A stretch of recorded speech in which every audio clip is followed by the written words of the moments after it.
ఇకపోతే మహా జాతరకు 1.5 కోటి మంది భక్తులు. మహాలక్ష్మి ఉచిత బస్ సర్వీస్తో భక్తులు పెరిగే ఛాన్స్.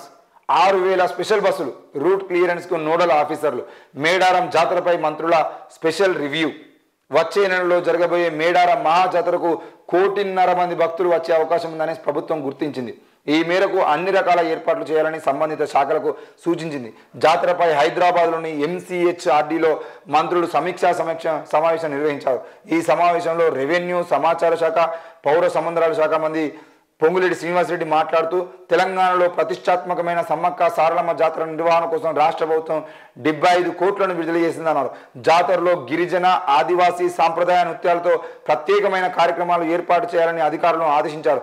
జాతరలో మీడియా సెంటర్ ఏర్పాటు చేయాలని, జాతర ప్రాంతాన్ని 10 జోన్లుగా వర్గీకరించాలని సూచించారు. మహాలక్ష్మితో మరింత రద్దీ. మంత్రి పొన్నం ప్రభాకర్ మాట్లాడుతూ మహాలక్ష్మి పథకంలోని ఉచిత ఆర్టీసీ బస్సు ద్వారా మహిళా భక్తుల రద్దీ కూడా భారీగా పెరిగే అవకాశం ఉందన్నారు. రద్దీకి అనుగుణంగా ఈసారి 6,000 బస్సులు నడిపించడానికి ఆర్టీసీ ఏర్పాట్లు చేయాలని ఆదేశించారు. ప్లాస్టిక్ రహిత జాతర. పంచాయతీరాజ్, మహిళా శిశు సంక్షేమ శాఖ మంత్రి సీతక్క మాట్లాడుతూ మేడారం జాతరను ఈసారి ప్లాస్టిక్ రహితంగా నిర్వహించాలన్నారు. అటవీ ప్రాంతాన్ని సంరక్షించడంతో పాటు జంతువులకు హాని కలగకుండా చూడాలన్నారు. గర్భిణులకు, చిన్నారులకు ప్రత్యేకంగా బాలామృతం అందించాలని అధికారులు ఆదేశించారు. పోలీస్ కంట్రోల్ రూమ్ ఏర్పాటు చేసి సీసీ కెమెరాలతో నిఘా పెంచాలన్నారు. ఇకపోతే టూరిజం అభివృద్ధికి కృషి. దేవాదాయ, అటవీ పర్యాటక శాఖ మంత్రి కొండా సురేఖ మాట్లాడుతూ మహాజాతర విశిష్టతను డాక్యుమెంటరీగా రూపొందించాలన్నారు. జాతర గురించి భక్తులకు అవగాహన కల్పించేందుకు ప్రింట్, ఎలక్ట్రానిక్, సోషల్ మీడియాలో విస్తృత ప్రచారం చేయాలన్నారు. ఈ మీటింగ్లో CS Santhi Kumari, DGP Ravi Gupta, police, revenue, అటవీ, గిరిజన శాఖ ఉన్నతాధికారులు, కలెక్టర్లు, పోలీసు, అటవీ, రోడ్లు, భవనాలు, రవాణా, సమాచార శాఖ అధికారులు పాల్గొన్నారు. మొత్తానికైతే ఇక్కడ 1.5 కోటి మంది భక్తులు రావడం కోసం సంబంధించిన విషయంలో అన్ని ఏర్పాట్లు చేస్తామని అయితే మంత్రులు చెప్తా ఉన్నారు. దానితో పాటు ముఖ్యంగా ఈసారి ఆర్టీసీ బస్సులో ఉచిత ప్రయాణం, మహిళలకు ఉచిత ప్రయాణం ఉంది కాబట్టి దాదాపుగా ఈసారి సమ్మక్క జాతరకి అది మతం కోసమో కులం కోసం జరిగేటువంటి జాతర కాదు కాబట్టి సమ్మక్క సారలక్క అనే ఆ ఇద్దరు వీర వనితలను గుర్తు చేసుకుంటూ ప్రతి 2 ఏళ్ల కోసం జరిగేటువంటి ఈ కార్యక్రమానికి వేలాదిగా భక్తులు తరలిస్తూ ఉంటారు. మరి ఈసారి మరింత పెరిగేటువంటి అవకాశాలు, ఎందుకంటే మహిళలందరూ కూడా మేడారంకి వచ్చేటువంటి ప్రయత్నం చేస్తారని చెప్పేసి దాదాపు 6,000 బస్సులు, స్పెషల్ బస్సులు వేస్తున్నామని అయితే చెబుతాను.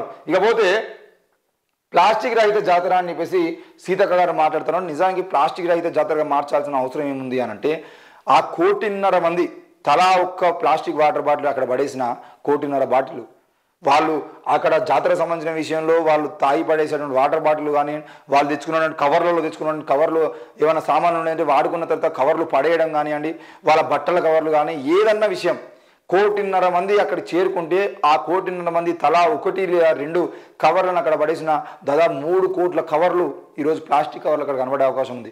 మరి జాతరకు వచ్చిన వాళ్ళందరూ జాతర చూసుకొని వెళ్ళిపోతే ఆ వెళ్ళిపోయిన తర్వాత అక్కడ ఉన్నటువంటి రైతులు కానీ, అక్కడ ఉన్నటువంటి ఆ పక్షులు, జంతువులు కానీ ఆ కవర్లతోని, ప్లాస్టిక్తోని పడేటువంటి బాధ అంతా ఇంత కాదు.